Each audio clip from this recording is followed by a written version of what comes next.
Agora chegou a hora da gente falar sobre o caso que chocou o Brasil. A morte da criança Ana Carine, de apenas 6 anos.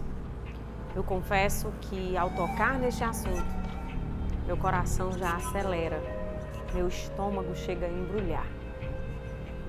A menina, de corpo franzino, foi encontrada dentro de um carro abandonado, com sinais de violência sexual, vestindo apenas uma calcinha enrolada em um lençol. Este caso, após a perícia, descobriu-se que Ana Carine sofreu várias agressões antes de ser morta por afogamento. Isso mesmo. Muita violência, viu, gente? Se tudo isso já não bastasse, os envolvidos na morte dessa criança tão indefesa, essa criança que, acredito eu, não conheceu o que era o amor. As pessoas que estavam envolvidas neste caso eram as pessoas que deveriam cuidar, que deveriam zelar por ela. Você já sabe o que aconteceu? Pois preste atenção nos detalhes agora com o Ricardo Lima.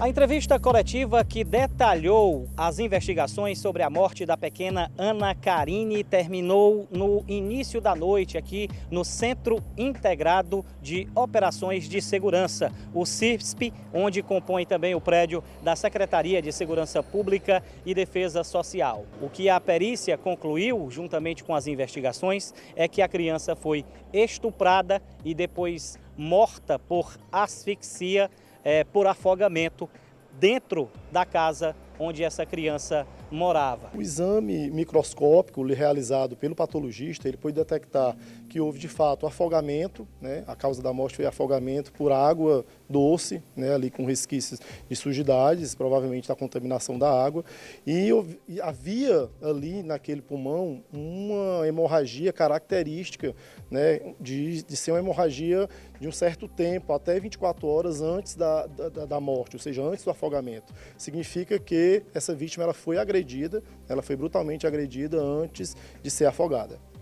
Houve conjunção carnal ou o estupro foi superficial? Como é que você... Existe uma lesão importante que pode ser conjunção carnal ou a introdução de objetos, mas no caso fala muito sobre, pelo tipo de lesão presente, fala muito realmente que houve conjunção carnal sem ejaculação, já que foi detectado material genético e sêmen fora do corpo da vítima. Foi na própria casa, ou seja, no local imediato, ou seja, um local em que foi suspeito de realmente ter ocorrido a parte do crime sexual. E lá nós pudemos detectar no berço da vítima e no travesseiro, localizado também, escondido nesse quarto, material genético e sêmen de uma das pessoas que estavam ali na investigação, que foi o menor apreendido. A gente pôde confrontar o material genético desse suspeito e confirmar que realmente tratava-se desse material genético presente ali no quarto da própria vítima. A gente tem um adolescente que seria o autor do ato infracional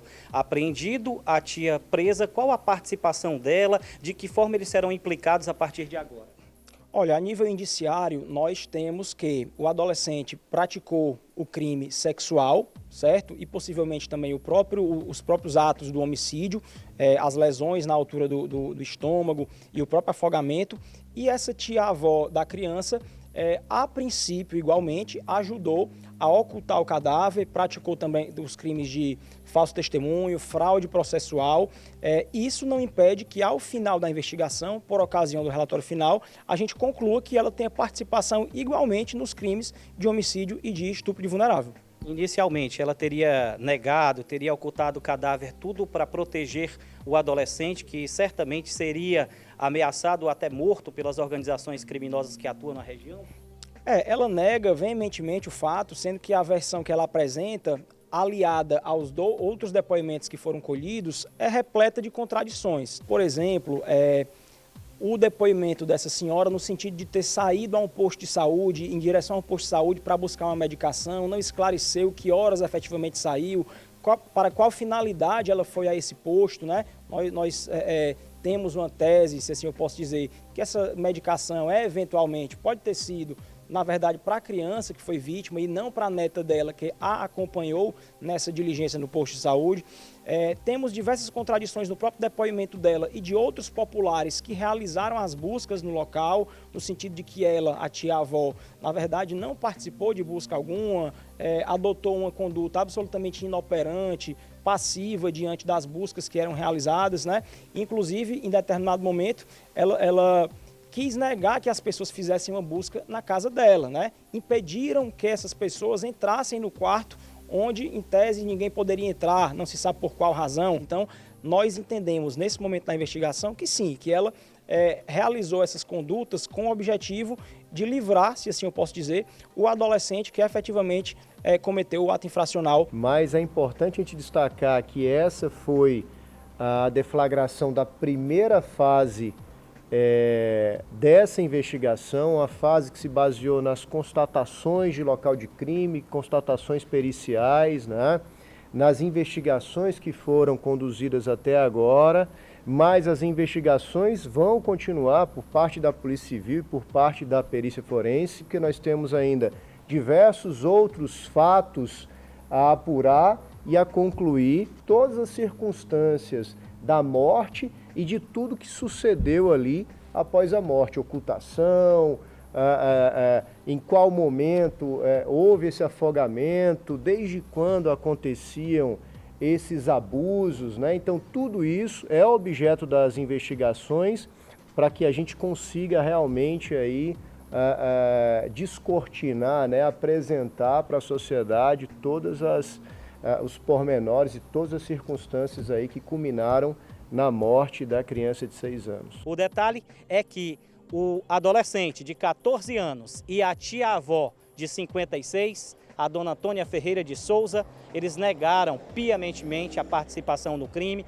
desde o início desse processo. Mas um detalhe importante que chamou a atenção das investigações foi que a criança desapareceu ao meio-dia, segundo os familiares, mas a polícia só foi avisada perto de 11h30 da noite e nem foi pelos familiares, mas por um vizinho que resolveu acionar a polícia por meio do 190. Ela apenas registrou o boletim de ocorrência porque terceiros acionaram a Polícia Militar e a Polícia Militar a levou à Delegacia Metropolitana de Caucaia, já na madrugada do dia 14, por volta de 1h da madrugada, para registrar esse boletim de ocorrência. Ela poderia, por exemplo, ter realizado uma chamada para 190, se ela não poderia ir à delegacia naquele momento, né? Sequer essa chamada ela fez. Teve um fator que foi, inclusive, divulgado para a imprensa, de que essa mulher teve um pressentimento de que a criança estaria no carro depois de ter procurado no local várias vezes. Foi observado algum ponto contraditório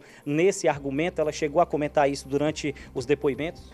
Sim, sem dúvidas. Durante várias horas, tanto daquela tarde do dia 13, da noite do dia 13 e da madrugada do dia 14, dezenas de pessoas daquela comunidade estavam realizando essas buscas, sendo que apenas na madrugada aquela senhora acabou encontrando, né, a neta no interior do veículo. Então essa versão que ela apresentou não nos convence, né? Isso aliado à prova técnica, à prova pericial que foi produzida pela Perfoz com bastante excelência, nos leva a essas conclusões que hoje culminaram na prisão e na apreensão desse adolescente. O adolescente de 14 anos, ele se encontra nesse momento no local adequado para menores infratores, onde vai permanecer internado até a conclusão desse inquérito. Para a mulher, a Antônia Ferreira, uma prisão provisória de aproximadamente 30 dias, prazo legal mínimo que a Polícia Judiciária tem para concluir todo o processo. Ricardo Lima para o Cidade 190. A polícia, com muita cautela, muita prudência, né, paciência, guardou os laudos periciais, aí juntou todo o material genético com os testemunhos que havia no local. E aí, eu acho que eles não têm dúvida, não é? Pediram aí as prisões preventivas e aí eu acho que o caso está desvendado.